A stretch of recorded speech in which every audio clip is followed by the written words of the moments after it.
بسم اللہ الرحمن الرحیم۔ آج ہم اس ویڈیو میں بات کریں گے خواب کے اندر بیت اللہ کو دیکھنے کے متعلق۔ اگر آپ میں سے بھی کسی نے یہ خواب دیکھا ہے تو جلدی سے آپ ہمارے چینل کو سبسکرائب کریں، بیل آئیکن کے بٹن کو پریس کریں تاکہ ہماری ہر نئی آنے والی ویڈیو سب سے پہلے آپ تک پہنچ سکے، اور آپ نے ویڈیو کو سکپ کیے بغیر مکمل دیکھنا ہے، انشاءاللہ بہت فائدہ ہوگا۔ تو چلیں ویڈیو کو سٹارٹ کرتے ہیں۔ حضرت علامہ ابن سیرین رحمۃ اللہ علیہ فرماتے ہیں، اگر کوئی انسان خواب کے اندر بیت اللہ شریف کو دیکھے، یعنی کعبہ کو دیکھے، تو فرمایا یہ خلیفہ اسلام کو دیکھنے کی، نیک اور صالح حکمران کو دیکھنے کی، اس کو ملنے کی تعبیر ہے۔ اور اسی طرح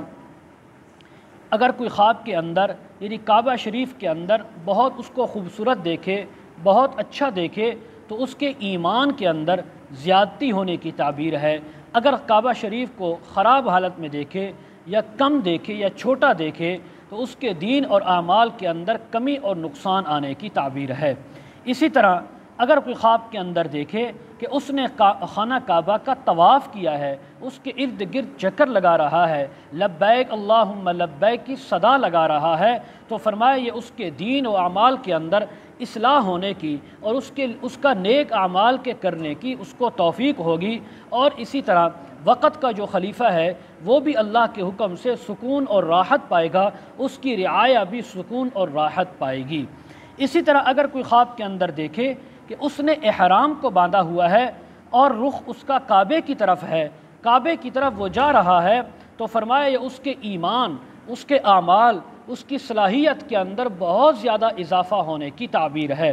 اگر کوئی خواب کے اندر دیکھے کہ اس کا اپنا گھر، اپنا کمرہ، اپنی جھونپڑی جو ہے وہ کعبے جیسی شکل میں ہو گئی ہے، کعبے کی طرح ہو گئی ہے، اور لوگ اس کی زیارت کے لیے، اس کے طواف کے لیے آ رہے ہیں، تو فرمایا اس بات کی تعبیر ہے کہ اللہ تبارک و تعالی اس کو لوگوں کی امانتیں جو اس کے پاس ہیں ان کی حفاظت کرنے کی توفیق عطا فرمائیں گے، اور اس کو عزت، مرتبہ اور بلندی عطا فرمائیں گے۔ حضرت جابر مغربی رحمۃ اللہ علیہ فرماتے ہیں، اگر کوئی انسان خواب کے اندر دیکھے کہ وہ کعبے کے اندر گیا ہے تو اس بات کی تعبیر ہے کہ وقت کے خلیفہ سے یا کسی بڑے مالدار انسان سے مالی طور پر فائدہ اٹھائے گا۔ اگر دیکھے کہ اس نے کعبے کو گرا ہوا دیکھا ہے، ٹوٹا ہوا دیکھا ہے، خستہ حالت میں دیکھا ہے یا جلا ہوا دیکھا ہے، تو خلیفے کا حال، وقت کے بادشاہ کا حال بھی بہت برا ہوگا، اور جس نے خواب دیکھا ہے اس کے حال کے اندر بھی تغیر آ سکتا ہے۔ اگر کوئی خواب کے اندر انسان دیکھے کہ اس نے کعبے سے کوئی چیز اٹھائی ہے، کعبے کے اندر کوئی چیز پڑی تھی وہ نکالی ہے، تو فرمایا اس انسان کو وقت کے بادشاہ سے بہت زیادہ مالی فائدہ پہنچے گا۔ اگر کوئی انسان خواب کے اندر یہ دیکھے کہ اس نے کعبہ شریف کے اندر جا کر نماز پڑھی ہے، اللہ سے دعا کی ہے، تو فرمایا اس بات کی تعبیر ہے کہ وقت کے بادشاہ سے یا خلفاء سے، وزراء سے اس کو کام پڑے گا اور اس کو بہت زیادہ مالی اخلاقی طور پر فائدہ پہنچے گا۔